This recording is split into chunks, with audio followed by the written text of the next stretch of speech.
madokachere mabuja tauya anonhaudza nyasi zuva rechimakumi mairi nonhatu mwedzi uno wagunyana ipapa Jameson Timba nowabiache wari makumi matanhatu novatatu waribe kupiwa bhero wanyimiwa bhero mudare nyasi kwaye mutongi agoti paribe chachinja apa chekuti tigone kuvapa bhero pakanyangariwa mabuja. Ipapa ndipo unotoona kutoti manzwi aireketiwa naiye Rukumaraba mukuru watongi munyika kwaye kumanyautsamukamwa basi paaigoreketa kuti ngatiitei nyaya dzitongiwe dzipere nokuchimbidza mumatare mumu aiwa paribe zvakadando paribe zvavari kuita zvakadando rekai hedu tirambe takaringa kuona kuti zvinoperera papi. Wamunangarwa nyasi wanga wari kuendesiwa kudare rodzimhosva somutungamiri wenyika naiye Obey Shava ari rimwe gweta rinomukurumbira muHarare mumu anga akamirirwa iye Obey naTendai Biti. Rekai tione kuti zvinopera sei. Mutongi ambwa nyaya yacho agoti ndambwa nyaya yenyu asi izvezvi ndakumbomira kupulitsa mutongo wangu ndichazokunyepai kuti mutongo unenge uri kuti udii uye uchabuda rini. Ticharamba takaringa hedu kundoshwira zvizvino. Ipapa nyaya yange yaendesewa iye Wamunangarwa inyaya yekuti wari kureka kuisa mutemo unoita kupedza nyaya dzokukubiwa kwevanhu zvisirizvo pamutemo kana wasungiwa tocha pachirungu. Rekai tigoramba takairinga kuti inopera yakaita sei. Mapurisa munyika agonziyo azototi rekai timbofirefeta kuti zvakatekaira sei nokutoti kwaburika kuti kuno mutumbi inosvika minomwe asi kwai kwaboeka mutarauzi inosvika 10 ino wanhu ino mutumbi ino mabhonzo wanhu zvokutoti pakaita kunyangariwa kwai mitumbi yenge iri mugodhi uri pasi kunzvimbo yomazowe. Wamwe wagoti peno waChina wamwe wagoti heno kuti mbanani asi rekai tirambe takazviringa izvozvo kuti zvinopera sei nokuti zvinorwadza zvinoita kurwadza chaiko.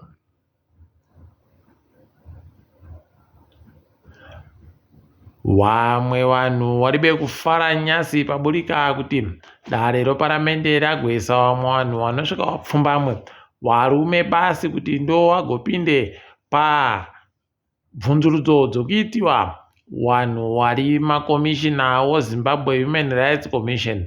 Rekai tione kuti ichapera yakaita sei nyaya yacho kuti vachazoita wakadandochereka kana kuti zvinenge zvichitekera sei. Ticharamba takazviringa hedu tinenge tichinokunyepai kana pano zvimwe zvinenge zviri kuitika. Hurumende yedu yagoreketa kuti kwai izvezvi haiwa takona kugobhadharira wapwere wese mari dzese dzechikoro dzanga dziri kufanira kubhadharwa dziya.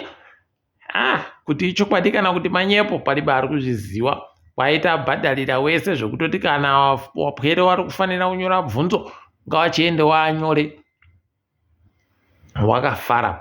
Ipapa bvunzo dzacho dzatotandawo nyasi wapwerewo giredhi yechinomwe waye watotanda kunyora bvunzo nyasi chaiye kunorekai tione kuti zvichapera rini. Wari kunyora kusvikira zuva rechinomwe romwedzi uri kuteera iyoyo. Ticharamba takaparinga ipapo kuti panenge pachitekaidziwa sei. Takandoringa zvobvunzo woCambridge waagoreketayo kuti aiwa taunza mapepa kwai izvezvi mapepa obvunzo dzese dzoCambridge anosvika zviuru 40 atopo amirira vanhu vavo kuti waite zvokunyora basi. Ndipo unotoona kurongeka zvezimuseki zviri kutadzika kurongeka zvakadandi asi rekai tirambe takavimba kuti zvichachinja maitiro. Nyika yoSwitzerland kuburikidza nomumiriri wayo muZimbabwe yagoreketayo kuti izvezvi iri kubatana novaimbi vomunyika medu muno kuti waite basa rokushambadzira basa ravo rokuimba zvavanoimba zvo kwai wari kuti chirongwa chacho chinonzi Sadza. Rekai tione kuti zvinopera sei asi tikushwira kuti okwedu vaimbi wagoimbe zviri nani wagobatike nokubatsirikawo panyanhaudzi. Cheche yoZayoja yagotora matomu ikaapa kuna Joseph Guti ari muzukuru waye mushakabvu ezekere handina wangu kuti rekai tione kuti zvinopera zvakaita sei.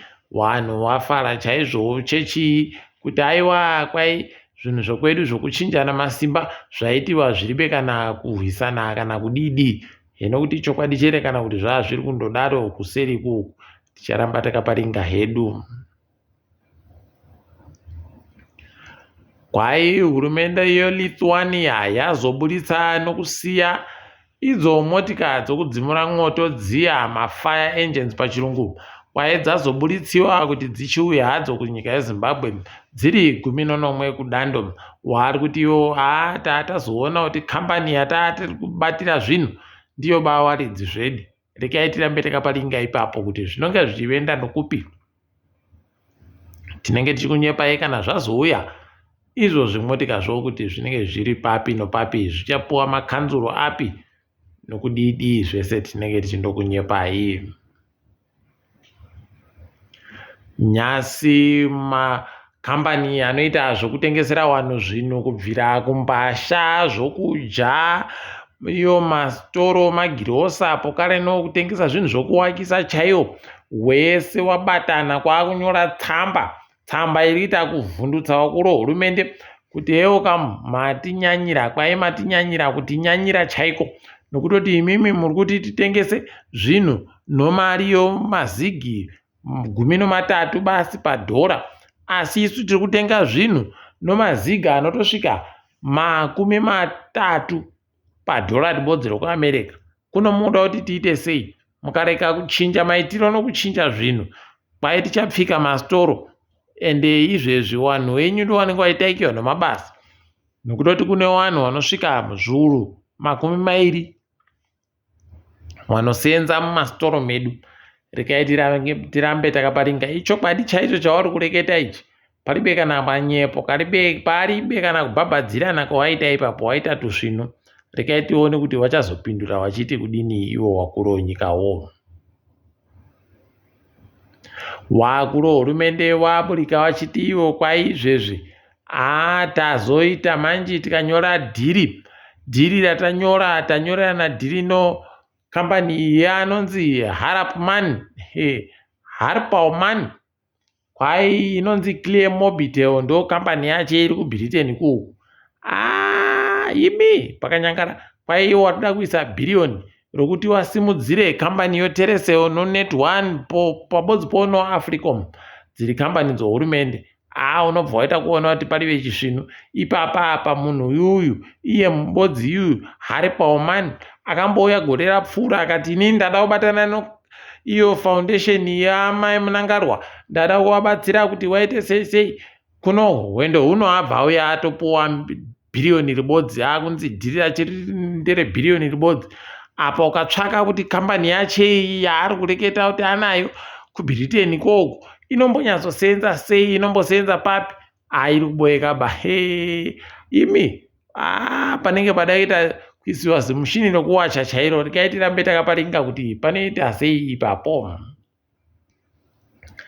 Mapurisa ari kutotsvaka izvezvi wanhu wangazive kuti chii chanyatsa kuitika.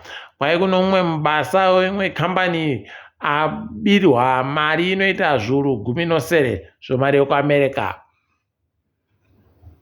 Ukaona padaro obva waziva kuti paita kunyangara wakomana, paita kunyangaritsa apo. Tinenge takaringa hedu kuti zvinopera mushechere kana kuti pane wachagwemiwa.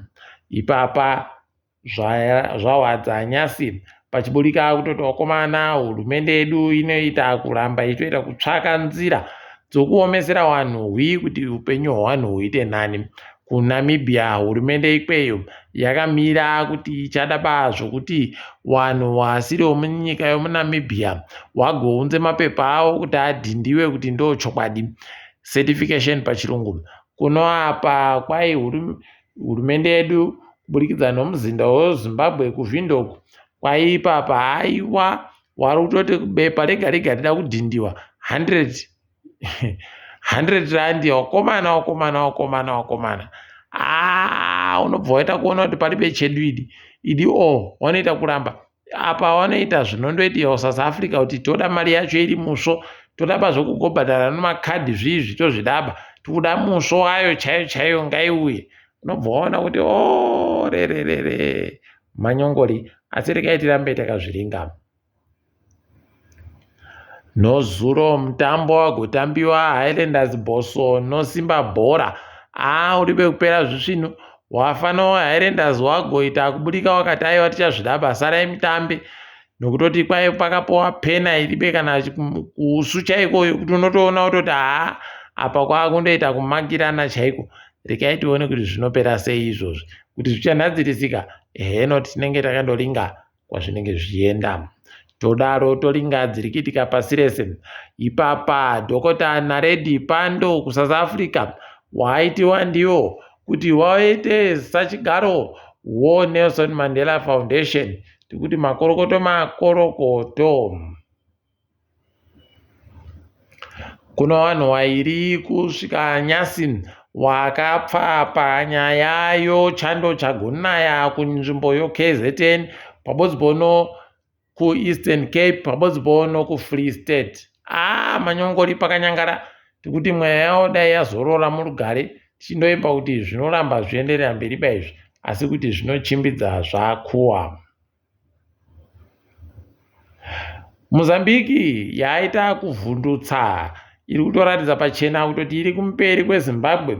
Ipapa yagoreketa kuti vanhu vayo kunyanya vari muZimbabwe mumu vachatovhota, kutovhota kusvinu.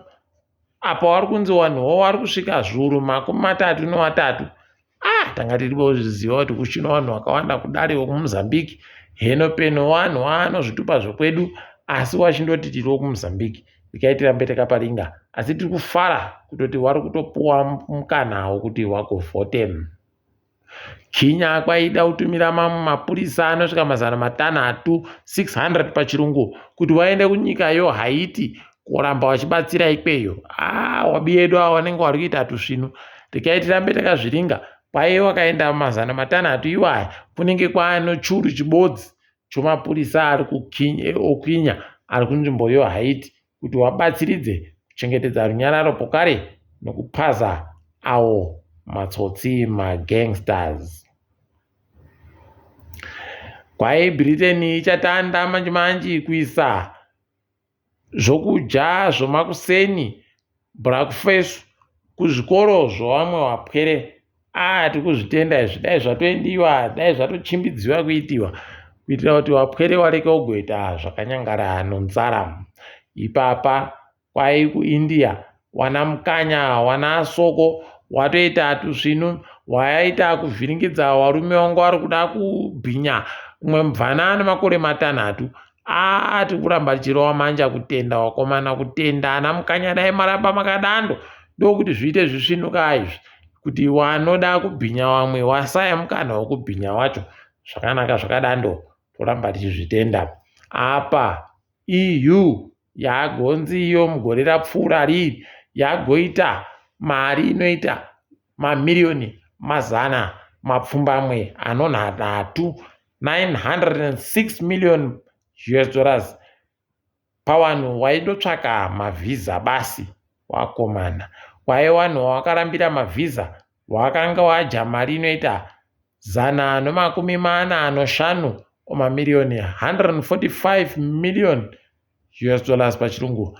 Apa kwai pane wakarambirwa iwawo wanosvika mamiriyoni 60 noribodzi $61 million pachirungu. Kwai vanhu vomuAfrica tikita kuvapfumisa idi, kuvapfumisa kusvino. Regai tione kuti zvinopera sei. Apa nyaya iri kutsviriridza pasi rese yaiyeka anonzi Didi uyu. Pakanyangariwa haiwa pasvinu bapa. Regai tione kuti zvinopera sei, asi pachagwawa zhinji nokutoti kubvira ana Asha chaiwo wakabva wadzima dande mutandiro rana Twitter zvinoenda zvakadaro. Apa vanhu vari kuburika kuti wainge wachienda kumba kwache iye Didi wesana Burna Boy. Unobva waita kuona kuti idio mbiri iyaikai. Regai mutukudza azoti mbiri kana mira urimbo inoita kuunza zvimwe zvinhu zvakanyangaridza. Tikuramba tichiringa kuti ichapedziwa sei nyaya yacho, asi regai tichigumire pano kamabuja. Ndini wenyu mhandu wewo nawo.